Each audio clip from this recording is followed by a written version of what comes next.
For families around the world who lost loved ones on Flight 447, the reality is sinking in. Arthur Coakley was on the flight. His wife has been calling his cell phone. Yesterday it was ringing, so maybe they're not at the bottom of the sea.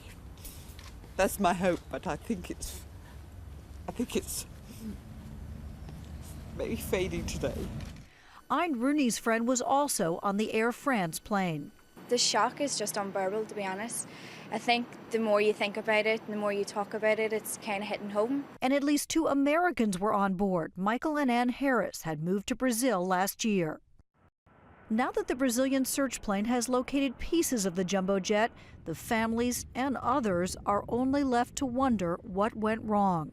The debris, there's very little of it, an airplane seat, perhaps a life jacket, is scattered 3 miles across the ocean surface. It was found 600 miles off the coast of Brazil.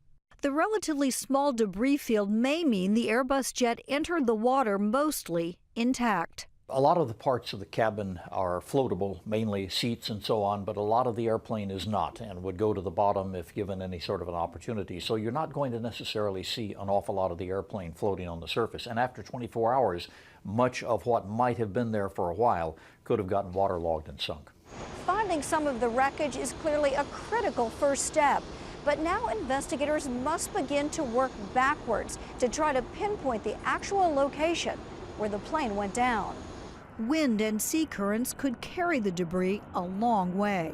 They'll have to reverse engineer where they found this debris and probably go back up the flight path or the presumed flight path, maybe 100 or so miles, to try and really find the main wreckage area.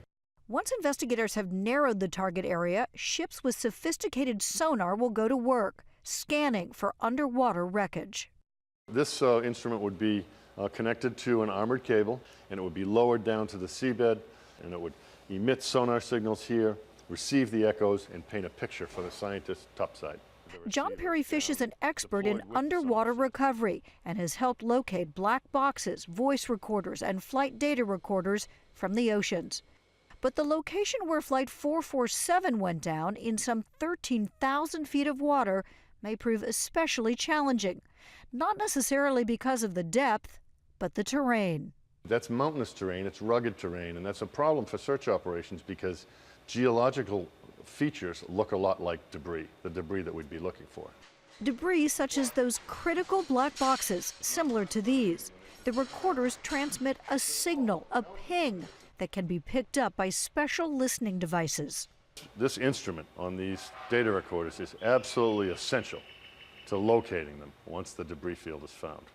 But remember those underwater mountains. If the pingers are on one side of a large hill and our sensors are on the other, that mountain or hill will block or acoustically shadow the receiver.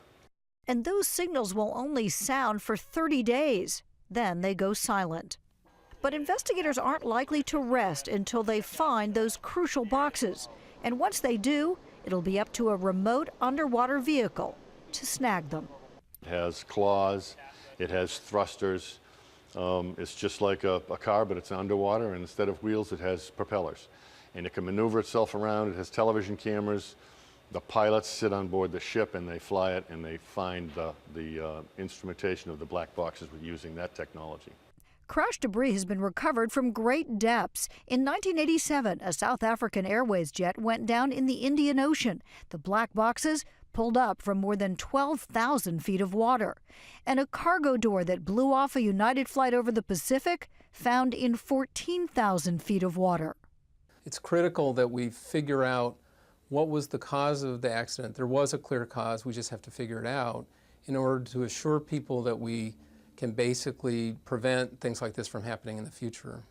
Answers will not come quickly, either for the grieving families or for investigators desperate to figure out what happened to Flight 447. I'm Lisa Stark for Nightline in Washington.